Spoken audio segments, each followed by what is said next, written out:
Personal privacy has never been so much at risk as it is today, especially with the increasing use of social media.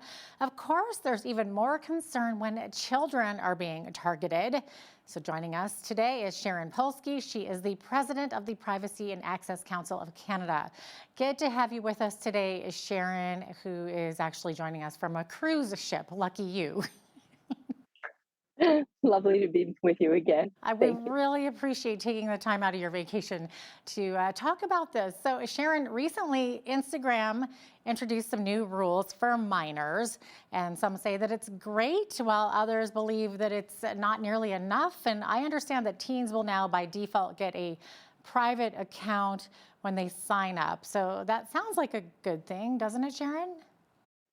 Well, if all you do is look at the surface and the marketing information and the promotional and the PR information, yeah, it sounds terrific. Just like the laws that are coming in saying everybody's going to have to be age gated if they to protect them from seeing online what they're not allowed to see in real life, pornography, basically. Problem is, it's not that simple because now, and the companies acknowledge that teens will lie about their age. So if a teen puts on an age that makes them look like an adult, they'll have to verify their age. Well, if I open up an account, I might be lying. I might be a teen lying, which means I too, everybody will have to provide information to prove their age. And then we get to the point of how kids can alter, if you're 16 or 17, you can change the settings with your parents' permission, which means if my 16 or 17-year-old wants to change the settings, they have to ask my permission. I have to have an account. So what's going to end up happening is they're going to get an awful lot more accounts, and that's good for business. Well, there you go, right? Okay, so let's get back to the verifying the age. So, how does Instagram actually go about verifying the age and identity of a minor? There's an entire industry that has been built up around age verification, age assurance.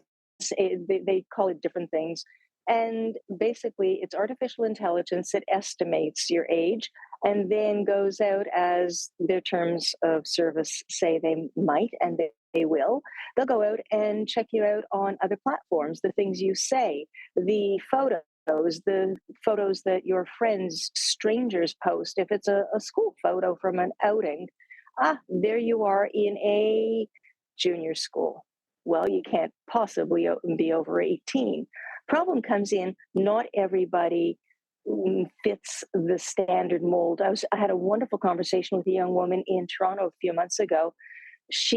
Her income is based on her Instagram account and the content in that, except one day she was notified that her account was canceled because the algorithm determined, excuse me, that she can't possibly be over 18. In fact, she's 22 years old and she's short in Oh, like a stature. little She has a person. young looking face. Yeah, little Okay. person. Uh-huh. And, her arms are shorter, her body is shorter. The proportions are not Oh, those of a typical adult. So the algorithms don't always get it right. And this is a perfect case. interesting. Okay, so it's not like they have to submit some sort of ID or anything that's fair. They're literally they're trying to find other pictures of you just to verify this. Other pictures, other things you've said, Yeah. there's certain speech patterns that kids will use that adults typically Oh won't, my things like that. gosh. And if you look at the terms of service, whether it's Instagram or Facebook or any of them, they all have essentially the same thing. It is a one-way bargain. Okay. So if you want to use it, you have no choice but to accept their terms. Oh boy. Should we be trusting Instagram with the identity data of our kids? Well, should we be trusting any company, or for that matter, should we be trusting any of our governments these days who often rely on the companies as well, third parties, who sometimes often rely on other third party companies? You don't even know who gets your information. And when we see so many breaches and people dipping into out of curiosity and human nature to look at things that they have no business looking at, but we have no choice but to trust when our government says we only accept information digitally. We are moving to digital for convenience. They never say whose convenience, yours and mine or theirs. What choice do we have? We Yeah. do have choices. Oh boy. Okay, so those under 16 will now need parental permission to change protective settings. So how easy is it for a teen to maybe circumvent these requirements if their parents say don't go along with it, or if they don't have Instagram like you were mentioning earlier? Well, it's really not too hard to go online and educate yourself about some of the tips and tricks to circumvent whatever the age gating is. There's always somebody else's ID. It's not that hard. And it's years ago when biometric security systems were coming in, except it's very simple. At least in Canada, employers have an obligation to accommodate people if they have physical disabilities. You can't not employ someone because they don't have certain physical features, let's say. So, what happens when the biometric system that allows you to get into your workplace is a fingerprint? Except you're one of the rare people who has no fingerprint, or they've been burned off Oh boy. in an accident. The employer has an obligation to do a workaround so that you can enter your workplace. Every True. single system has a workaround, which means they're not secure. Kids are very inventive. We were all teenagers at one point, and many of us either did or know other people who were very, very creative in getting around the rules. Oh yeah, Today's we thought we were so children smart. are no, that's right. And we look back, maybe we weren't, but we also didn't have the internet with a world of information to help us. Today, Yes. kids do. Yeah, and it's scary. And speaking of that, what is Instagram doing to protect the sextortion of minors? And Sharon, for our viewers who might not know, maybe explain what sextortion is, because it's becoming a growing concern. It absolutely is. But keep in mind, the internet is a tool, and the same problems that exist now have pretty much always existed. Every technology introduces new, or at least um, magnifies the problem. Sextortion, sexting. Let's start with sexting. If you show me yours, I'll show you mine. Kids play doctor, always have. When you get a camera, now you get a cell phone, a smartphone that has a camera.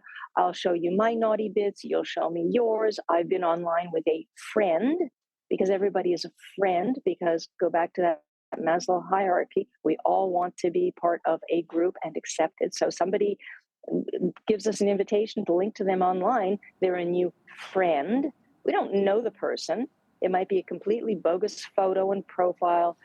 They might have the language that sounds kind of like someone my age, a kid, Yeah, and is actually a grown up, someone who's a pedophile, a yeah, groomer, a predator. for sure. They earn your trust. They should ask for a picture, maybe in a bikini or without a top, and well, it's pretty innocent, and it's just kids. So you send them something, and then they say, okay, well, I want more, and I want more. You already trust them. You've already sent them. You send them a little more, and then they say, good. Now I want these specific, very graphic photos, or else I'm going to put them online. I'm going to share them publicly. I'm going to put them on a porn site. I'm going to tell your family. I'm going to post it to you. Kids are mortified to the point, literally, some kids have taken their own lives out of fear of being outed for having done something. And that's sexting. It's extortion Yep, with a sexual it is. connotation. It's like extorting money also for It is. these It favors, is. or if you don't pay me, I'm gonna show these images everywhere, and these poor kids are Yeah. just yeah, and there has been some suicides about it. So getting back to what is Instagram doing to protect this, or are they doing anything? Well, they all, and I'm not talking about one platform or another in Sure. specific, but most of them say we have terms of service, we have community rules. If you breach them, our systems will find it, and you will be blocked. There will be severe consequences. But I look to Pornhub; they have tens of millions of users. Their terms of service also say only photos that are and videos that are posted with consent will be allowed. Anything that's underage, that's non-consensual, will be blocked, will be removed. The words sound good, but they've been taken to court by many young women who basically were drugged, raped. Their videos are online without their consent, and it literally took years for the images and the content to be removed, if at all. And in the meantime, it can be downloaded by other people and shared and proliferates around the internet. So, what can companies do? Perhaps more, but then it might be bad for business. And that's really a horrible thing when they, and I've been doing risk assessments from a privacy perspective for organizations, private sector, government agencies for many, many years. And typically, the risk assessment is done from the perspective of the organization. Is it going to affect our bottom line, our public presence, our reputation in the community?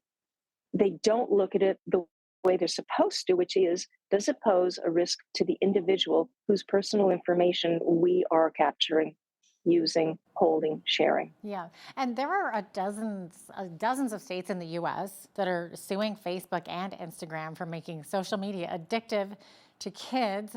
Now, is there any hope of making companies change this behavior? When my kids were little, I used to say, don't spend so much time. These things are designed to make you want to scroll more. It's addictive. And they'd look at me and roll their eyes. And years later, guess what? Yeah. Turns out these sites are designed to be addictive. And several years ago, I did a very informal search and found more psychologists listed at a couple of these social media companies than design engineers. They have armies of psychiatrists and sociologists and people who are from the social sciences who help design those sites so that they are addictive because sticky eyeballs view more ads. The only way, and I've said this in parliamentary committees several times, the only way things will change is when there are laws in place that, yes, the lawmakers consult the tech companies for the technical information, but do not accept the input or the draft legislation provided by many of the companies, because that's exactly what's happening now, is the tech companies are saying, here you go, lawmaker, here's how the law really, we understand the technology, we built it, we know what it's about, this is what the law needs to say. And they pass those laws, and they are privacy laws in name only. Yeah.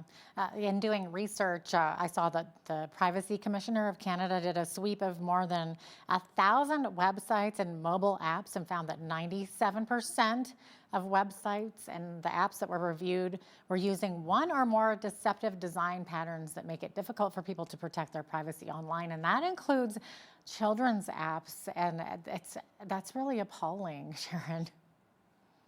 It is, but it's not new. This has been going on from day one, and it has been allowed to proliferate. And this sounds really cynical, perhaps, but it's a fact of corporate life. And this is not to slam capitalism, because it's not capitalism that's a problem. It's a choice. It's a business decision that's been made by people in the organizations. They choose to do this because it helps to make the profits. And from the government side, they're complicit, because for every new innovation, for every new app, technology, there's something put out on the internet, there's marketing, there's employment, there's travel, there's computers, there's all sorts of goods that are purchased to create these things. That helps the economy, and it provides taxation. Governments want this to happen. They're loath to put any limits on it. Sure. Okay, we've identified the problem. So what can viewers do to help bring about change and to protect themselves from companies invading their privacy? Well, first of all, we have to remember that there's been precious little valid, real education about any of this, certainly in Canada. And I'm talking about into the university level as well. So the parents and the teachers know as little about most of this as the lawmakers and the bureaucrats who are saying, yes, this is a great idea. They have to educate themselves. People spend countless hours on the internet, doom scrolling, looking at cats and dogs, and the information is out there to educate yourself as to what is a legitimate source for information and learn the laws. Someone told me long ago, leave everything between the commas out. It's English, it's basic English, but it's complex sentence structure. So leave out what's between the commas, and it makes a whole lot more sense. It's easier to read. There's summaries of laws too. Understand what your rights and your responsibilities are. Talk to you, and an important part is talk to not only the people who are now in elected office, talk to the constituency associations between elections and say, I want to know what the candidate that you support, and talk to the candidate. I want to know what your views are, not your parties. I want to know what your views are about this issue and that issue, and what will you do about this and that. That will reveal whether they know what they're talking about, because you've already educated yourself and you know more about it than they do by that point, and make it an election issue. If you don't do this, I'm not going to vote for you. If you do that, I will vote for you. They want the votes. We're out of time here, but we always appreciate you coming on and sharing your expertise with us. Sharon, thanks so much for being here. Always a pleasure. Thank you. Sharon Polsky is the president of the Privacy and Access Council of Canada.